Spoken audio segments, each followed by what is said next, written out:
रास में तो वही प्रवेश कर सकते हैं जिसके हृदय में कृष्ण रस भरा हुआ। कृष्ण प्रेम के अलावा कुछ है ही नहीं, और किसे है? राधा रानी। तो उपासना की, परंतु भगवान ने उन गोपियों के वस्त्र क्यों चुराए? ताकि उसके पास कोई न कोई इच्छा और कामना थी। भगवान ने कहा अगर इच्छा लेकर रास तक प्रवेश करती तो शायद भगवान नहीं मिलते। जब रास के समय भगवान अंतर्धान हो गए तो क्या उनके साथ भगवान एक हो जाते? आमंत्रण तो क्या, लेकिन भगवान ने कहा रास में अब प्रवेश लायक हुई, क्योंकि अब तुम्हारे अंदर एक कोई वस्त्र, कोई लांगा साड़ी नहीं थी। वस्त्र यानी वासना रूपी लेस मात्र भी अगर वासना कहीं उन गोपियों के अंदर होती तो रास में प्रवेश नहीं मिलता। इसीलिए भगवान ने कहा कि वासना कहाँ से निकलती? इन शरीर से। क्या इस शरीर एक ही तत्व से मिला है? नहीं। भगवान ने सोचा इन तत्व का शोधन आप चाहोगे कि उन प्रेम रस में हम तो एक बार ही डूब जाए, और डूबकर जैसे भीड़ में कल किसी माता की कोई चेन कट गई, वैसे तो यहाँ आज तक कोई चोरी नहीं हुआ, आज तक नहीं। इतनी भीड़ जो पैर रखने की नहीं, लेकिन चोरी नहीं हुई। आप कहोगे कि हमने भागवत पंडाल में गए इसीलिए चोरी हुआ, तो ये आपका नासमझ है। आप वृंदावन जाओ, श्री बांके बिहारी जी के दर्शन करो, एक दिन में 100-200 मोबाइल, सबसे महंगा मोबाइल चोरी हो जाता। इतना ही नहीं, सोना चांदी को तो कौन पूछे, सोना की चेन ना जाने रोज 1-2 किलो कटता हो। आप कहोगे कि मैंने बिहारी जी के दर्शन किया इसीलिए कट गए। आप संभले नहीं। गाड़ी में लिखा रहता है, स्टेशन पर लिखा रहता है, सावधान हटे दुर्घटना घटी। भगवान ने सोचा अगर इन गोपियों के अंदर कोई इच्छा होगी और तनिक भी दुर्घटना घट गई तो उस रस को, उस प्रेम को, जहां कल आप नहीं सुना, प्रेम नदियां की सदा उल्टी बहे धार, जग नैया हमार, नैया में नैया से हमें संसार, जग नैया हमार। वो बड़ा उल्टी धार है, पता नहीं वो धारा कब किसके ऊपर कृपा कर दे। लेकिन भगवान ने कहा यहाँ एक ही धारा, एक ही रस, प्रेम का रस। आज प्रेम का अभाव है। 2-4 महीने के लिए दोस्त बना लेना, 2-4-10 दिन बरसों साथ रहना, ये प्रेम नहीं है। भगवान ने कहा इन गोपियों के माखन भी चुराना है और इसके हृदय में प्रेम भी प्रकट कराना है। आदरणीय श्रीमान सुखदेव जी ने कहा महाराज परीक्षित, ये प्रेम का एक अलौकिक पहचान है। तो भगवान ने कहा इस शरीर से ही क्रोध आता है ना, और इस शरीर से ही एक दूसरे के प्रति प्रेम जगता है। तो भगवान ने क्या किया, तो पहले अपनी माता यशोदा जो कन्हैया को अंगुली पकड़कर ले जा रही थी, कहाँ? यमुना किनारे पानी भरने के लिए। भगवान ने कहा इस ब्रज रज में ऐसा कौन सा प्रेम है जो सब मेरे पास आते हैं, कोई भी कैसे भी क्यों ना हो, एक बार उस रस में डूब जाते हैं। आप रमन रेती बहुत लोग दर्शन करने के लिए जाते हैं तो उन ब्रज राज्य में लेट लगाते रहते, एक दूसरे के ऊपर देते रहते, क्योंकि कहा गया है रमन रेती लेटियो नहीं, क्यों न जमुना पान, रे मन तू समझियो नहीं, ब्रज का तत्व महान। आप यहाँ भगवान का तत्व कौन सा है? प्रेम तत्व। यहाँ कोई वेदांत तत्व नहीं है, यहाँ कोई उपनिषद तत्व नहीं है, यहाँ केवल एक ही तत्व है, एक ही रस है, जिस रस का नाम ही है रसो विसा, जिस प्रेम का कोई अंत ही नहीं है। जैसे छोटे बच्चे दीपावली के दिन घोड़ा हाथी लेता है ना, मिठाई चीनी का बना हुआ, उसे जहाँ से तोड़ोगे वहाँ से मीठा ही मीठा हो, मुंह में जहाँ से तोड़ कर रखोगे मीठा ही मिलेगा। तो भगवान ने सोचा प्रेम में वासना नहीं, प्रेम में द्वेष भावना नहीं, प्रेम में कपट नहीं है, और प्रेम में ईर्षा नहीं है। अगर महाराज एक दूसरे के ईर्षा तो तुरंत आ जाती। आप 7 दिन से कथा में आ रहे हो, आज 6 दिन हो गए, कल 7 में, तो आपको मन लगेगा कि हम रोज आते हैं, हमें क्यों नहीं बुलाता है।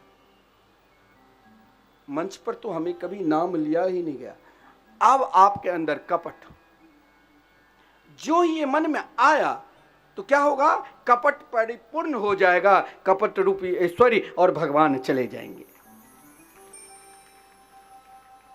बड़ा सावधानी के साथ चाहते तो सब है कि मेरे हृदय में उस प्रेम रस के राज राजेश्वर राज करे, लेकिन हम क्यों रोते हैं, हम क्यों दुखी हो जाते हैं। इसीलिए भगवान ने पहले अपनी मैया को कहा, मैया तू तो यश दान कर रही हो, तू तो मेरी मैया हो, लेकिन तू जानती हो इस मिट्टी का क्या महिमा है। तो भगवान ने मिट्टी भक्षण करके पहले इस शरीर का 5 तत्व का शोधन किया। मिट्टी खाकर कहा कि इस मिट्टी में, ब्रज के मिट्टी को साधारण मिट्टी नहीं, यहाँ प्रेम रस है। अगर आपको सभी को तिलक लगाना चाहिए, गधा कुकर सुकर जैसे भी स्वभाव है तिलक लगाना चाहिए। कोई ये नहीं कि आपको कहे कि तिलक मत लगाओ, आपने अभी दीक्षा नहीं लिया है, गलत कह रहा है। हमारे सनातन धर्म संस्कृति में तो कहा गया है तिलक हर व्यक्ति को लगाना चाहिए। अगर तिलक नहीं लगा रहा है तो मस्तक प्रेत का मस्तक माना गया, वो आसुरी प्रवृत्ति का मस्तक माना गया। तिलक क्या तिलक प्रेम जागृत करना है तो ब्रज की मिट्टी अपने मस्तक पर रखो। आप कभी वृंदावन जाओगे ना, तो वृंदावन में एक श्रेष्ठ महात्मा है, बहुत, श्री प्रेमानंद बाबा, जो महाराज आज के समय में ठीक वहाँ 3 बजे प्रातःकाल उपस्थित होना पड़ता है। सो कम से कम 400-500 लोग वहाँ उपस्थित होते हैं। और बड़े बड़े महाराज IIT करके, कोई बैंक में, कोई ऑफिसर, नहीं युवा पीढ़ी के लोग देश विदेश से उनके समीप आकर महिलाएं बाल कटवा देते हैं। पहले साधना करो, उस रस में डूबो, और ऐसे डुबो देते हैं वो अपना मुख में संपूर्ण ब्रज की मिट्टी, ब्रज के रज लगाते हैं। क्यों? क्योंकि मिट्टी ही तो भगवान सर्वप्रथम भक्षण किए, तभी तो कृष्ण प्रेम जगह है, तभी तो धाम प्रेम जगह है। वृंदावन रास का स्थान है। वृंदावन में रास कोई एक जगह बंसी बट पर ही नहीं हुआ, जमुना किनारे आप कहोगे रास तो संपूर्ण 5 कोसी परिक्रमा आप लगाते हो, उन परिक्रमा में रास हुआ। तो वहां बाबा के पास जितने भी भक्त जाते हैं, पूरे मुख केवल आंख दिखोगे, ब्रज की मिट्टी, यमुना जी के ब्रज रज मुख पर लगाकर रखते। क्योंकि भगवान ने कहा इस मिट्टी का आलोक, अगर आपके हृदय में प्रेम नहीं जग रहा है, कठोरता है, धर्म पर विश्वास नहीं है, व्यक्ति विशेष पर विश्वास नहीं है, सत्संग पर विश्वास नहीं है, संत महात्माओं पर विश्वास नहीं है, तो आप ब्रज की रज अपने मस्तक पर लगाओ। इतना ही नहीं, अपने भारत जहां भी रह रहे हो उस मिट्टी को भी कम से कम स्पर्श कर लो, मस्तक पर लगा लो। और भी ना हो तो देखिए 5 तत्व में से कुछ भी आप धारण का, हर का महत्वपूर्ण है, बहुत महत्वपूर्ण। भगवान ने सोचा कि मिट्टी तो खा लिया, लेकिन जल, शुद्ध जल नहीं तो हम बीमार पड़ जाते हैं। सबके घर में RO लगा है, क्यों? शुद्ध जल पीना है। डॉक्टर ने कहा शुद्ध जल पियो, नहीं तो बीमार पड़ जाओ। लेकिन कभी कभी RO के जल जब से पीने लगे और लोग नाना प्रकार के हार्ट अटैक, डायबिटीज, कई प्रकार के बीमारी। पहले गांव के लोग जब बारिश होती थी तो खेत का ही पानी पीकर 2-4 रोटी खाकर एकदम चकाचक रहते थे। लेकिन भगवान ने कहा नहीं, ये जल नहीं, ये रस है। जल अगर दूषित है, आप कहोगे कि हम भगवान के भजन करते हैं, फिर क्रोध क्यों आता है? ध्यान देना, मेरे हृदय में भगवान के प्रति उतना प्रेम नहीं जगा। इसके लिए भगवान ने कहा कि जल अगर दूषित होगा तो शरीर में विकार होगा, और शरीर जब दूषित हो जाएगा तो फिर हम भगवान के निकट कैसे पहुंच पाएंगे। इसीलिए भगवान ने काली नाग को भी दमन करके यमुना जी का जल को शुद्धि किया। और इतना दयालु। अग्नि, कहते अग्नि अपने आप में पवित्र है, लेकिन भगवान ने इस शरीर के पंच तत्व में कभी कभी अग्नि तत्व अधिक प्रज्वल हो जाता है। ये जो क्रोध आता है ना, जिसे अधिक क्रोध आने लग जाता है, मान लेना इसके अंदर अग्नि जल तत्व और जो तत्व कम है, अग्नि तत्व प्रबल है, तो वो इतना जलने लग जाता, अग्नि प्रज्वल हो जाता है तो कुछ नहीं दिखाई देता है। तो क्रोधी को उस समय कुछ नहीं दिखा देता। भगवान ने कहा फिर इसके हृदय में प्रेम रस उत्पन्न ही नहीं होगा। इसीलिए भगवान ने सर्वप्रथम महाराज फिर जब काली नाग को दमन किया तो अपने मिथिला कुंज आश्रम, जहां पर निरंतर 24 घंटे संकीर्तन चल रहे हैं, तो वहां सबसे अधिक विशेषता है जो हमारे आश्रम के पीछे ही महात्मा लोग तो कहते हैं पहले यहीं पर यमुना जी बह रही थी, जिस कारण पीछे ही काली दवानल कुंड है, जहां भगवान ने अग्निपान किया। अग्नि तत्व अग्निपान करके भगवान ने कहा कि प्रेम रस में आप सही में मंदिर में रोज लड्डू गोपाल की पूजा करते हो या रोज मंदिर में जाकर भगवान की पूजा करते हो, क्या आपके अपने घर और परिवार में उन प्रेम रस में डूबे हो? अगर डूबे हो तो आप आगे बढ़ रहे हो।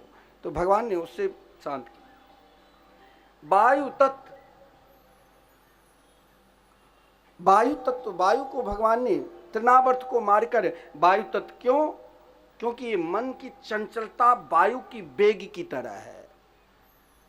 बहुत लोग कहते हैं मन स्थिर कहाँ हो रहा है, ध्यान पूजा पाठ धर्म कार्य में और मन भटकता है। तो कृष्ण प्रेम आपके हृदय में कैसे जगेंगे? तो भगवान ने क्या किया? तो महाराज कहा नहीं नहीं नहीं, वायु तत्व का भी शोधन किया। और आकाश, आप ये मत सोचो कि भगवान के उन आरास को, उन रसत्व को हमें धाम में ही प्राप्त हो, वो तो आकाश तत्व का भी शोधन किया। व्योमासुर को मारकर, व्योमासुर नाम के एक असुर था जिसे मारकर आकाश तत्व को भगवान ने जब शोधन किया, तब ही आज आदरणीय श्रीमान सुखदेव जी ने विचार किया कि मैंने परीक्षित जी जैसे शिष्य जिसकी बुद्धि एकमात्र भगवान के चरणार बिंद में पूर्ण रूप से समर्पित है, क्यों नहीं प्रेम रस में डुबो दूं।